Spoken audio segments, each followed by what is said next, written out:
Friends, நம்ம சேனலில் onion garlic ஃப்ளேவரில் ஒரு டிஃப்ரெண்ட்டான டேஸ்ட்டில் முறுக்கு எப்படி செய்யுதுன்னு பார்க்கலாம். செய்யறது ரொம்ப ஈஸி. வாங்க எப்படி செய்யுதுன்னு பார்க்கலாம். மிக்ஸி ஜாரில் 2 சின்ன சைஸ் வெங்காயம், ஒரு 10 பல் பூண்டு, 2 பெரிய சைஸ் பச்சை மிளகாய் சேர்த்துட்டு கொரகொரப்பாக அரைச்சி எடுத்துக்கோங்க.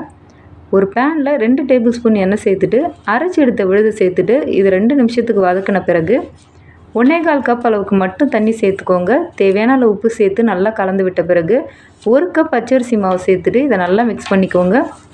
இது நல்லா மிக்ஸ் ஆன பிறகு அடுப்பை ஆஃப் பண்ணிவிட்டு இதை வேறு ஒரு பாத்திரத்துக்கு மாற்றிட்டு ஆற வச்சுடுங்க. 1 டீஸ்பூன் சீரகம், 2 டீஸ்பூன் கருப்பு எள்ளு, 1/4 கப் அளவுக்கு துருகின தேங்காய் சேர்த்துக்கோங்க.